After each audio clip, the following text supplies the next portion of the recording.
Welcome to Life Map with Dr. Matt Jensen, a podcast dedicated to empowering teens and young adults. Join us on a journey of self-discovery as we tackle overcoming obstacles and challenges while igniting your true potential in rising to the best version of yourself. Here's your host, Dr. Matt Jensen. Hey, welcome back, everybody. I'm always honored and grateful that you've chosen to spend a little bit of your day listening to the podcast, Life Map with Dr. Matt Jensen.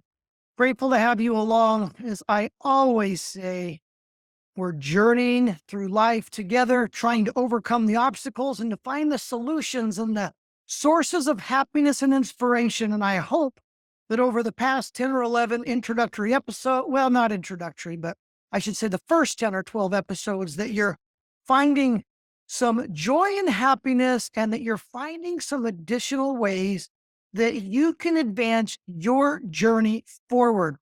As I said at the beginning, no two of us are on the same journey, but we're on our way to the same destination. We all want to achieve happiness and success and enjoy the ride along the way. But as we know, there's going to be bumps in the road throughout the journey. So today is a little bit more of a deeper topic, and I hope I've been thinking so much about how to begin introducing this topic because there'll be many episodes, and I don't have a guest today because I'm going to share with you some of my own personal feelings, experiences, and solutions when it comes to dealing with anxiety and depression. Now, many of you know I don't go deep into my own personal story. I don't give you the details, and maybe I will someday, because I don't like to dwell on where I've been. I like to dwell on where I'm at and where I'm going. But needless to say, for the purposes of this episode, I will tell you, I've had some very dark days, like some of you have, especially you teenagers and college students and young adults who are working in this world of trying to find your way. And my heart is with each of you.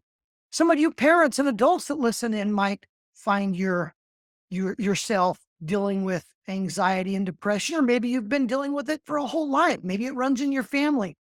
I don't profess, nor do I ever claim to be a specialist in mental health illnesses. I've been around pediatric healthcare for nearly 20 years, so I do have some degree of knowledge and experience on dealing with youth and in the behavioral mental health challenges they have. And so I do have some insight and some experiences, as well as some educational background. And I'm going to take some of that and I'm going to mix it with my own experiences and what I've learned from each of you, youth, teens, young adults, and try to put the next 30 or 40 minutes into perspective where maybe this could be a springboard. Maybe this could be the beginning of you being able to find some solutions, some relief to the devastating and debilitating effects of anxiety and depression. It's important to understand that every one of us, mentally ill or not, are going to have difficult times in life. We're going to have moments of sadness that, quite frankly, might even feel like we don't know how we're going to overcome them. That's part of the life journey. That's just part of figuring out our emotions and gaining the resolve to move forward. But today we're really going to talk about the more pathological, the debilitating effects of clinical anxiety and depression, because I've been diagnosed with those and I've had to learn how to cope, build, and grow. But here's the good news before we get into it, because I have a pretty neat introduction I want to share with you. But I am a walking, talking, living, breathing example to each one of you that while maybe we can't be 100% healed from these things, there is hope for a better life. There is opportunities for each one of us to be able to conquer some of the difficulties, some of the challenges of these conditions, and still reclaim a sense of productivity, happiness, and success in life. And I've been able to do that. And just because I've been able to do that doesn't denigrate, doesn't minimize the place that I've come from. And maybe someday we'll delve into that. But for the purposes of this, I like to focus on the fact that each one of you listening, or if you have a son, daughter, mother, father, anybody who deals with anxiety and depression, and you feel like there's no hope, you feel like, or they feel like they tried everything, my advice is to don't give up. Keep marching forward.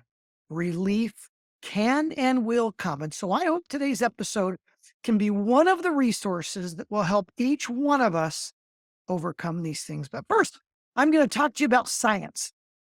Here's the exciting part about science. Have you ever thought about the essences of darkness and light and what effects darkness have and light have with us? Here's some interesting scientific and clinical findings. In the absence of light, in darkness, our minds can literally spiral out of control. Have you ever been in a place where there's literally no light at all? Up north, where I live from Phoenix, up in the Flagstaff area, there's a famous tourist attraction called the lava tube.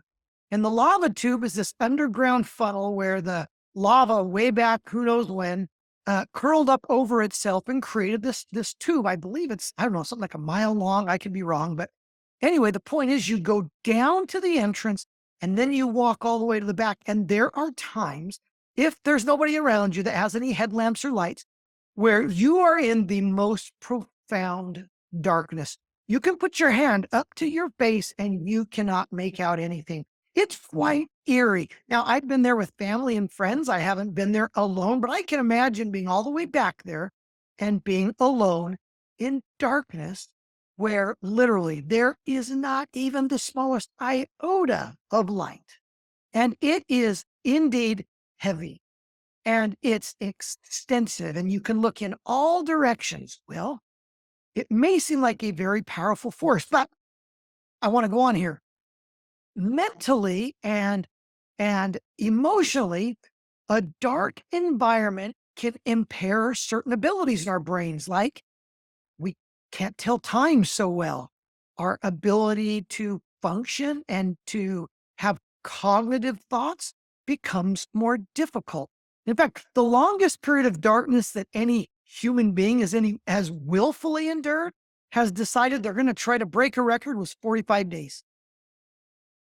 And you know what usually causes them to come out? They've got food, they've got rest, they're just in darkness.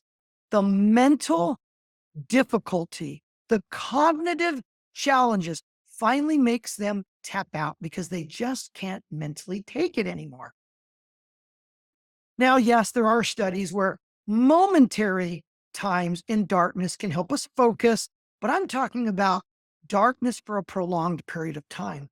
Sometimes those of us that have been or deal with depression, anxiety, other mental health issues, it can feel like we're in the most darkest of abysses where there is no light, there is no ability. You can't tell where the way out is. You can't find a solution that leads you into some degree of light. Now, let's leave that for a minute, and I want to go into light. Here's some amazing facts about light. You might know that. There's health benefits of light, right? The sunlight provides vitamin D. It can strengthen our bones. Sunlight kills bacteria. Here's some other thing. Sunlight can actually reduce blood pressure. It can improve our sleep quality. In sunlight and in the warmth of light, humans have been known to be able to produce more dopamine. In other words, the pleasure centers in our brain that make us feel happy and satisfied. And so light has so many, not just health benefits, but health benefits in the terms of mental benefits too. We feel a greater sense of relief. We feel a greater sense of ability, of happiness, of satisfaction. So most people that have been in an abyss of darkness, of depression, and anxiety, they want so bad, we want so bad to reach out and to just get a ray of sunshine from time to time. Now, let's go on for a minute. Here's the cool thing. Here's the phenomenal thing.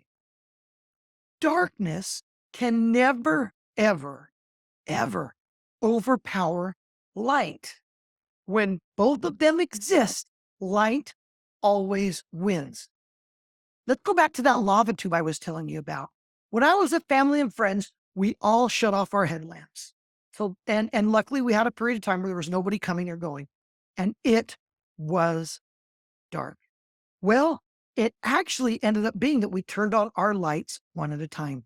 And one of the headlamps was very sickly. It was almost out of batteries, but it was phenomenal after being in light for a few minutes to see one faint light, the effect it had in the general area that we were. We could make out the shadows, the rocks, each other's faces, even with a small, little tiny piece of light. Have you ever been in a room that's dark and it only had a single piece of light? Now imagine an entire room of darkness, and there's one light bulb as big as your fist. And when you turn that on, what happens to the room? It lights up. The point is this: light will always overcome darkness. So, my friends, I'm here to tell you that there are matches close by if you are in the darkness of depression and anxiety. There are flashlights within reach.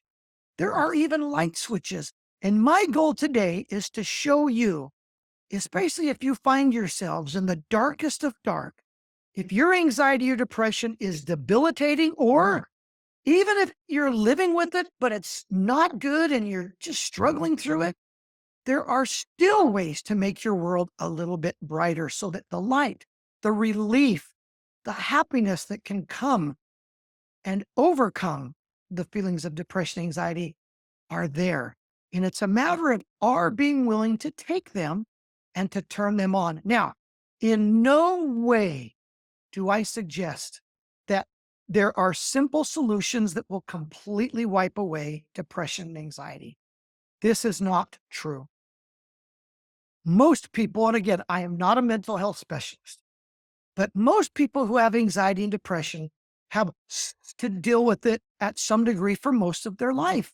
And most of us agree that when we can have more good days than bad days, we can have a pretty good quality of life. Well, my goal is to find ways where I can carry that light as long as possible so that those moments of darkness are minimal and fleeting. And even though they're debilitating, they do not have a long-term effect. So, my friends, the goal of this episode today is to share with you ways that you can slowly start to recede that darkness and make the lightness a little bit brighter each day. I want to start by sharing some stories with you. I went online because I want to share stories of your peers, people your age that have had these conditions, but they have found the bat box of matches. Maybe that's a bad object story because matches can cause fires and can burn things down. But you understand what I'm saying, that they found a way to turn on even the faintest of flashlights to give them some degree of relief and happiness. None of these three young ladies who their stories are online gave their last names for their privacy, but I did put links to their stories online in the show notes. So if you want to read more, I invite you to go look up their stories and read more. The first young lady's name is Bryn. Now, Bryn is a powerful example of what teens face. Bryn she was a great student. She was successful in school, but slowly but surely her mental health issues started to come on. She started to experience some anxiety, which led to some depression. And pretty soon the anxiety depression got to be so strong, and she wasn't really talking about it because she thought there was something wrong with her. Does that sound familiar? Most people, most of us who suffer with these things think it's a personal problem. It's not. It is a medical condition that I'm going to get into a little bit more that you need to understand. It's crucial to overcoming the challenges of these conditions. But Bryn was like most of us and thought there was just something wrong with her. Her self-esteem went down and she started to turn to suicidal thoughts and self-harm. Her anxiety attacks became so bad that before she could hurt herself, her parents, her wonderful parents, began to clue in that things were changing. and they immediately took her to a health care professional that began to help Bren understand her condition and what the solutions and treatments were. She started to get treatment. She started to get help, and the feelings of despair turned into feelings of hope. I took a quote from her story and I want to read it to you. She says, "There is hope for me and other victims of these mental disorders. I urge you to tell a trusted adult about the problems that you are having. There is never any harm in talking to the school guidance counselors. They proved to be an invaluable resource to me over the course of my high school experience." I'm so thankful that Bryn got the help, and now she's beginning to see that there is a path forward. Listen to this story by Alicia. Alicia's story was similar. She started to have incredible struggles with anxiety and depression that affected her social life and the academic parts of her life. She started to do worse in school. She started to recoil and withdraw from her friends. And then when she got to high school, it was nearly inconceivable. She nearly could not overcome it. And she also started to withdraw from friends and family and began to have serious thoughts of self-harm. But she was able to recognize that before she did this, it was worth to try to talk to someone and get help. And she did. And she got help. Listen to how her recovery went. She said, "My psychiatrist prescribed a daily drug for anxiety and depression, and the results were absolutely wonderful. I'm on new meds that are working wonders for me. I also see a therapist whom I love and I communicate with my parents and friends about what's going on in my life. I'm steady and I feel better than I have in years." I love that Alicia was willing to embrace the challenge, get the care, and now she's recognizing that the light can be brought back into her life. Let me share one more with you before going on. Sunny began to have challenges at an early age. Around age 13, she noticed her anxiety and depression. During her dealing with that, during that first year or two, then she had a tragic family event where her close cousin was killed by a car accident. So not only was she dealing with anxiety and depression, but now an incredible weight of sadness was placed on that by the loss of her cousin. Sunny got to the point where she needed help, and she started looking for online resources for help, not for self-harm. Well, she began to read others' stories and began to find heart and hope in her own peers, her people, her own age being able to overcome this. So she started to take steps to getting better. This is what she said. She said, "Almost a year later, I'm still struggling to deal with my cousin's death and my mental health issues, but I continuously honor my cousin in any way I can, and my mental health is getting better each day." So, my friends, I hope each one of us recognize that there is a way forward. And here's an important distinction, an important point I want to make in this episode today. If you struggle with anxiety and depression, you are still a normal person. Now, I don't mean to make it say that normalcy needs to be dealt with anxiety and depression, but what I'm trying to say is that there's nothing wrong with you because you're experiencing anxiety and depression. See, many of us think that there's something wrong with us. I certainly felt that way. My anxiety and depression didn't come on until I was in my 40s. I had a very emotionally healthy growing up, but I was an adult. And when it came, boy, it came hard and it came strong. And of course, the first thing I felt was, what is wrong? Why can't I just shake this off? Why can't I just go to sleep and wake up and be mentally strong like everybody tells me to be? Well, that's because mental health problems are medical conditions. Let me give you an example. Diabetes is a disease of the blood sugar in the pancreas, okay? Where your blood sugar gets out of whack. It gets too high, and if you treat it too quickly, it can get too low. Many people at the beginning try to regulate their blood sugar by exercise and diet, and that's a good thing.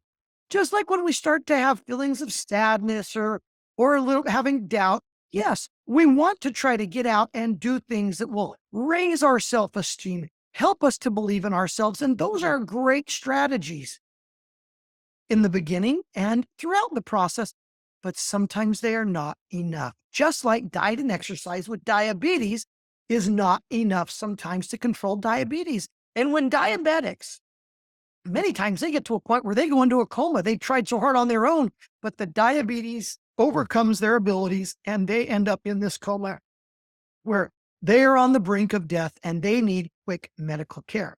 A doctor then prescribes insulin or other drugs to help regulate that blood sugar. And eventually, most diabetics get their blood sugar to a level that never goes away. They have to constantly manage it, but they can still live a high quality of life and enjoyment while managing the diabetes. I am here to submit to you that your anxiety, your depression is much like diabetes. It doesn't mean there's something wrong with you. It's a medical condition that we still don't know why it chooses some people over other people. And yes, there are what we call environmental factors that can increase our mental health issues. We can get into that. We can get into bad influences on social media, violent music, unhealthy relationships. Those can all exacerbate the effects of anxiety and depression. But the root cause, we don't know a lot of the root cause, or what causes it, but there are treatments available. There are solutions available that, just like diabetics, won't necessarily make it go away, but get it to a level where you can enjoy life again. And my friends, that's my wish for you. That's my wish for you. If you're a parent and you have a son or a daughter that's exhibiting signs, talk to them and get help. If you're a college student, if you're a young adult in a working career and you're experiencing this, you're not necessarily going to overcome it by yourself. You need help. So for the next few minutes, for the last part of this episode, I'm going to share with you 4 or 5 strategies. 5 strategies. Sorry, I haven't looked at my notes. 5 strategies that I have implemented in my own life that have helped me overcome the debilitating effects of anxiety and depression and get to where I have a zest for life again and I have an excitement for the next day. And I know that it can be the same for you. So if you're listening to this in your car or taking a walk, I hope you'll go back and you'll write this list down and you will make a goal to make these changes in your life that will help put you on the path to happiness and success once again. The number one rule, the number one solution is to get help. If you haven't talked to your parents or if they're trying to talk to you and you don't want to open up about it, it's time to drop and to bring down those walls. Admit to yourself you have something that's not fun and it's dangerous and that you need help. When you take that first step, when you recognize that you need help and that you are willing to talk to somebody, you have just overcome the biggest hurdle and you've taken the biggest step forward to finding a solution and relief from the darkness that you might have been feeling. Okay, once you've decided to get help, once you've decided to talk to somebody, the next thing is to change your environment. Now, change your environment is a very, very broad topic, okay? What it means is you've got to change a few things in your life that are contributing or that are exacerbating the feelings of anxiety and depression. Are you getting outside in the sun enough? Maybe you live up in the Pacific Northwest and there's not enough sun, right? That could be a challenge too, but maybe you need to switch schools. Maybe you need to open the window, open the blinds in your room more often. Maybe it's time to get involved in a different hobby, which is another step, but you need to change something. Another big change in your environment is the way you use your devices and your screen habits. Ask yourself, are you subscribing, following, and posting inspirational things that bring happy thoughts? Or do you tend to follow people and organizations that are detrimental, negative, that have negative content? that bring feelings of aggression, anger, sadness, right? So think about the way you're using your devices and your screens. Think about the the room environment. Are your lights always down? Are your windows closed? Is your room messy? You've got to change your environment so that you get some degree of light, some degree of influence that can begin helping you go from the darkness to the light.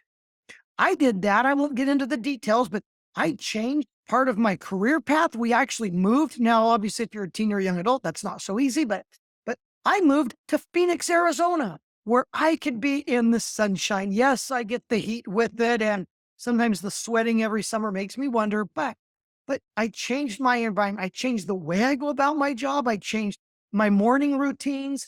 I changed my device habits. And so you can look at those things. What do you do in the morning? How do you spend your time in your room? Make a change. With absolutely no pun intended, I take you to the words of Albert Einstein. The definition of insanity is doing the same thing over and over again and expecting a different result, right? We can't make positive changes in our lives. We can't help to overcome our anxiety and depression if we're not changing something and doing what we can do. Now, that doesn't mean that you can work yourself out of these things, but you can help yourself by changing your environment from areas where you might feel depressed, feel your anxiety, and not go to those places, whether they're physical places, mental or emotional places, right? Okay. So once you've decided what you need to change, when you do have moments of depression, when you do have moments of panic or anxiety, this is a big one. Practice your breathing. Hopefully you've heard of what deep breathing does to the physiology of your body. You see, when we experience panic and anxiety, our blood pressure goes up. Our blood flow goes to our brain. It just starts to bypass everything else. So when we slow down our breathing, what happens is all of our arteries, veins, everything gets bigger, the pressure goes down, and our blood flow slows. The adrenaline that we feel during that fight or flight with anxiety, it starts to go away, and we get a little bit of relief from that feeling of being at the edge and feeling anxious. One specialist that I subscribe to her program says you breathe in for 5 seconds, you breathe out for 5 seconds. You breathe in for 5 seconds and you breathe out for 5 seconds. And you do that for 10 repetitions. And by then, you should have been able to slow your heart rate down just enough where you can start to think a little bit more rational. So when you're feeling that anxiety, when you're feeling that panic, come on, find a place, close your eyes, and breathe slowly.